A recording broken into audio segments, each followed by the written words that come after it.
Bird and Diana Taurasi know that winning a World Cup keeps getting more difficult. With the rest of the world improving, the two iconic U.S. players are especially proud of what they accomplished with a third straight championship.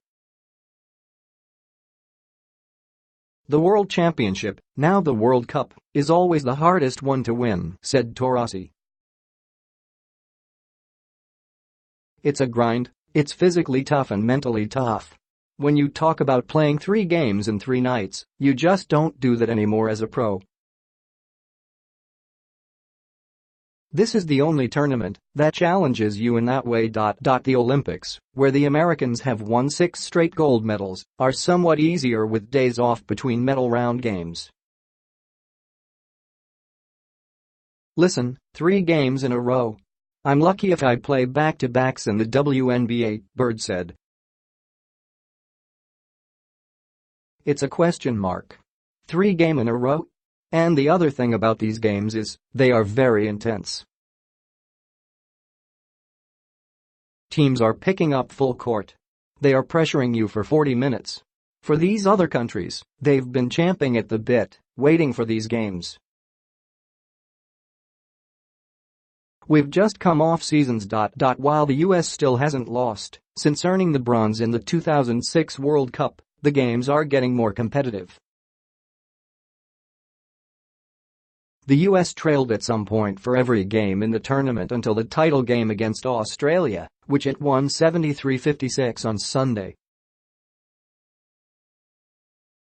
The Americans won the 6 games by an average of 20.3 points, their slimmest margin since 1998. With women's basketball growing around the world, teams just aren't as afraid of the U.S. as they used to be. Both African teams, Nigeria and Senegal, feature former American college and WNBA players who have competed against U.S. players. Both squads led the U.S. before falling. They have 2 eyes just like we have 2 eyes, said Nigerian guard Sarah Oguk, who grew up in Houston.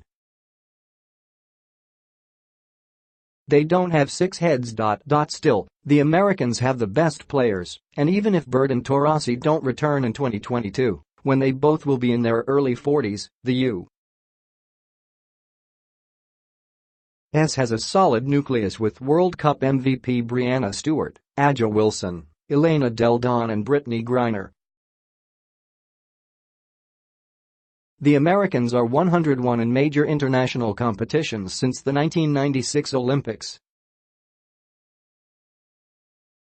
One thing that will help the U.S. stay on top is a change in the qualifying system for the Olympics and World Cup.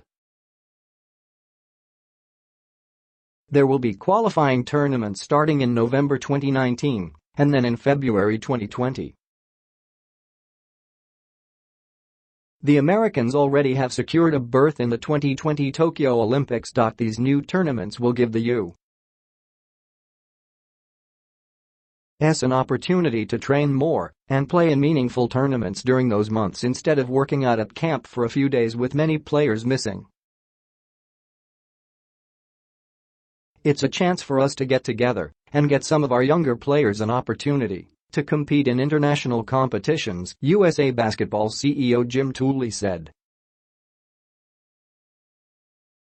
We also will have the opportunity to host some of the events as well.